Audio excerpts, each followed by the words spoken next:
Hello, welcome to Love You Longmont on Longmont Channel 8. I'm Dr. Linda Bond and I'm so excited to be talking about the arts and culture in Longmont. This has been a really exciting time in the news. 5280, the Denver magazine, is called Longmont the Burgeoning Burg. Says downtown Longmont has become an affordable oasis for fledgling artisans. We have Beryl Durazo with us, and she's the executive director of the Firehouse Art Center. Beryl, tell us a little bit about the Firehouse. Sure.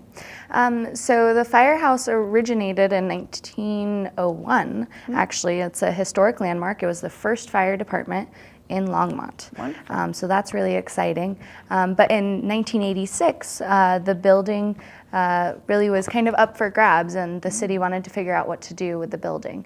And therefore, a group of artists came together and founded the Art Studio, Inc. The original idea behind that was to give artists a space to create in downtown Longmont, as well as to promote and provide arts education in the area. And so we've stayed true to that for 31 years now. We continue to do so, as well as bringing exceptional and cutting-edge art exhibits every single month from local, regional, and national artists from around the country. How do you choose the artists? Who makes that decision? Sure. So we have a wonderful curator. Her name is Jessica Kuiman-Parker. She's been with us for 4 years. She was a previous executive director, and she really has a calling and a true nature for bringing creative art exhibits to the area. And you have 2 exhibits each time. Correct. So we have the main gallery and the South Gallery. Although it's a smaller gallery downtown, there's a lot of space for people to be able to do that. One of my favorite programs in the South Gallery is we actually host for 3 months an Artist in Residence, which is sponsored by the Cand-Aid Foundation. So we have an artist that comes in for 3 months and works in the South Gallery. That's their working space. The community can come and talk and meet with them and learn all about what they're working on for them to eventually be into the main gallery in their last month during that. And one more exciting thing is that some artists get to have their studio there full time. We went out on location and we talked to Rick Stoner, one of your artists. Let's look at that right now.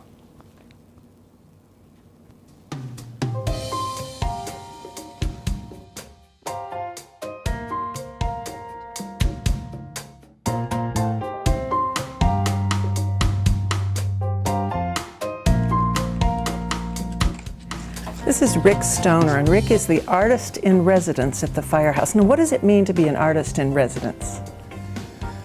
It doesn't mean that I live here, but Oh, that's good. it means that I am up here a lot.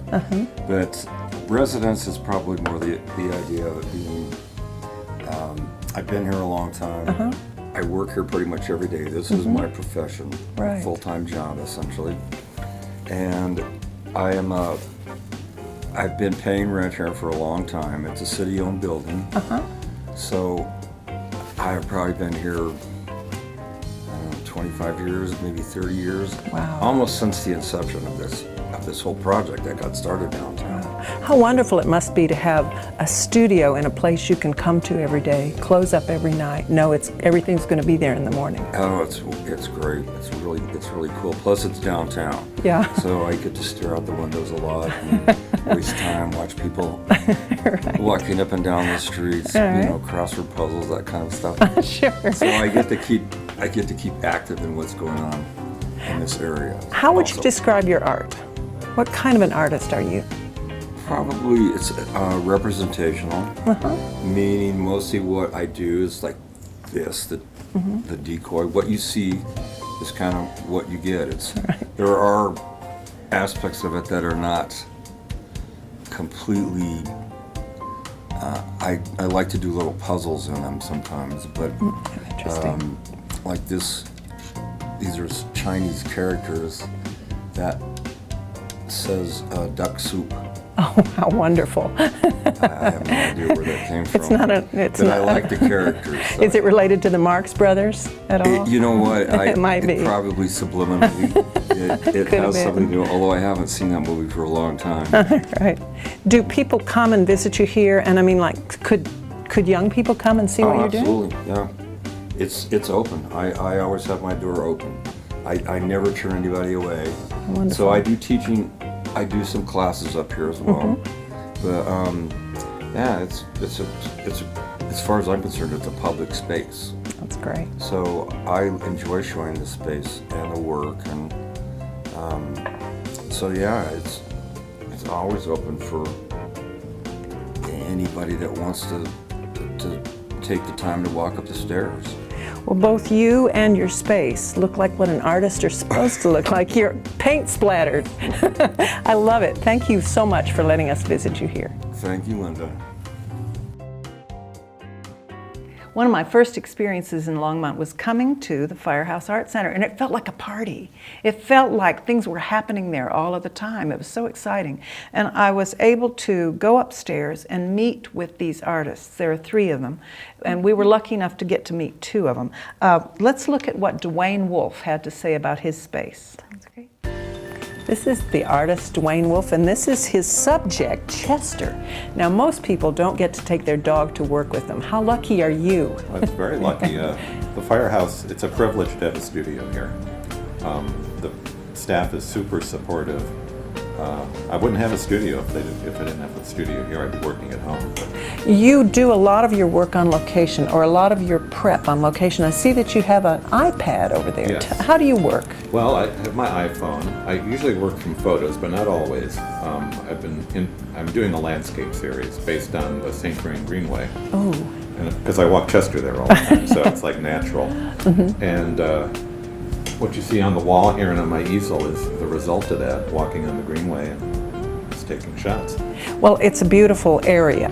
The whole Yes. area around Longmont is really beautiful, and that must be inspiring. But I see that Chester's in a lot of your paintings. Well, I have to confess, I'm smitten with him since he's my dog. But I've done a series of monoprints with him, and also some paintings. That's Just wonderful. a little bit natural to feature my dog. How long have you been an artist at the Well, I've been here Firehouse? for about 16 years now. Wow, Started that's in wonderful. 2001. I had not been involved with the art community up to that point, but I noticed like the art walks and stuff, and I'd been doing art, but not full time. And I decided I wanted to get back into it, so I mounted a show of portraits of local people in 2001 downstairs, and that led to me having a studio up here because I got to know the staff. That is There was an wonderful. opening, and I got in. Well, could you talk a little bit about the kind of art you do? Would you call it realistic, or? I call it contemporary. I'm trying to get away from being strictly realistic and try to put a little more roughness or looseness in it. Oh, interesting. Because I think my earlier work, if you look at some of it, is pretty. I tried to be exacting, but I'm trying to back off from that just a little bit because I think it's more expressive to be a little loose too. I like that. Do people get to come and see you here at your studio at the Firehouse? Well, I do have a job. I'm a graphic specialist. I do work for HP. I Wow. work from home. So I usually can't get here during the day, but late afternoons I come up, and every second Friday I'm open, and people are welcome to come because the Firehouse is open on second Fridays. So I love having that opportunity to meet people at least once a month. Well, I like that you're a technical guy, but you have this wonderful artistic side, a free side. Well, it was, I started doing this, then I got into the computer graphic stuff, and that's how I make my living, basically. But then I felt I was missing this. Dwayne, you have a brand new way of promoting your art that's been really successful. Yeah, I over the years I've tried getting in galleries and whatnot. And sometimes you get in and then you don't sell, or you sell and you don't get paid. It can be a real hassle. But last year I started looking at Amazon, and I realized they had a curated fine art section, and it's not through Amazon per se, but they partner with gallery sites. So I applied to several of them, and I got accepted by one. And I've sold more that way than I've ever sold through a gallery. Thank you so much, Dwayne. Well, thank you. And thank you, Chester. Beryl, let's talk about Second Fridays. What a great concept. Definitely. So I would say I'm going to have to check on this date, but a couple of years ago, the Longmont Creative District was created downtown. And behind that is Visit Longmont and the Longmont Downtown Development Authority, who came up with the concepts of Second Friday, where all of the galleries downtown, as well as businesses and restaurants, get to stay open a little bit later from 6 to 9 on every second Friday and open their doors to the public so they can come in, sample some food and see the new things that are going on in their businesses. It's really a fun, great way for us to introduce our artists to the community, and so we always call Second Friday our opening reception for our new shows, and we always have the new artist at the exhibit there to talk with you about their pieces. What a brilliant idea. That's very smart. One of the other things that I think we should stress is it's not only the visual arts, but the printed word. What about some of the workshops and things you do? Sure. So along with Second Friday, every single Friday we have consistent programming at the Firehouse. We have First Friday film nights, Second Friday, then we have our writers workshop and a poetry night. And we also just started partnering with the Peace Creators Group who do an open mic night to talk about peace and diversity in the community. So it's very diverse. Our poetry program, though, is one of my favorites, and I know you got to visit with one of our poets. Did. Well, we spoke to David Bailey, and he is the self-proclaimed poet laureate of the Firehouse. Let's look at that. This is David Bailey, and David is the self-proclaimed poet laureate of the Firehouse.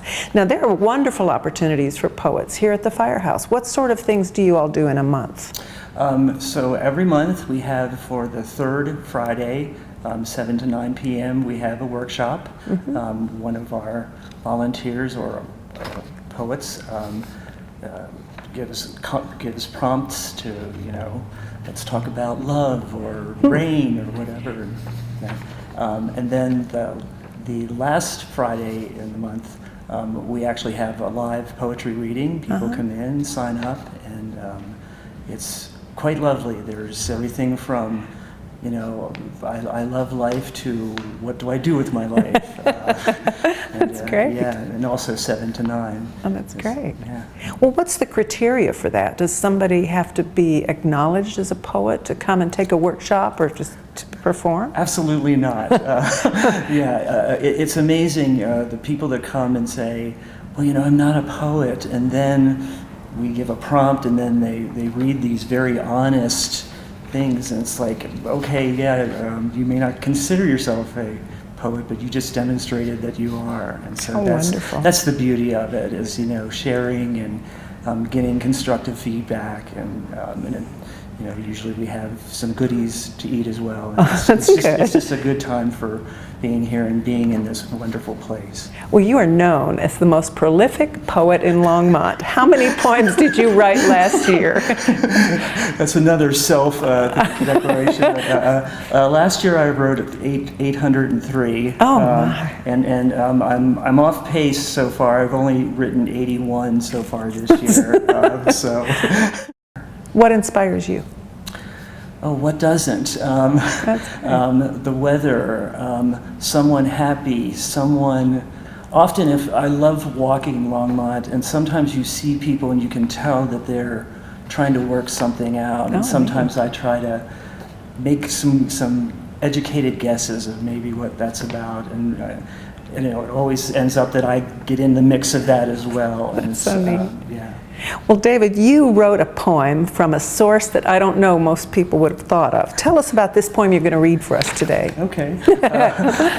So I've been volunteering here for a little over 2 years, and we have a old, wonderful typewriter where we allow people to make comments, and sometimes people say really interesting things, and I decided that it was a challenge of what if I took a sheet of all these words and used them in a poem, only using them one at a time, and some come pretty organically. Other times, I write something and then I have a bunch of words like, oh, where do I put them? But it's a nice challenge for me. It's a prompt that I like to do actually in workshops. Well, please read it to us. Sure. So, and the title is part of the words in the comments. So this is entitled, "Your Day Made Okay, Ever Here, Its Look, View, Grow."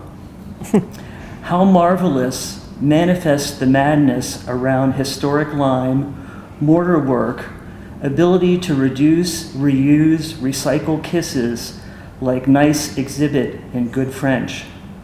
When you fly, splendid friend, do you need fashion?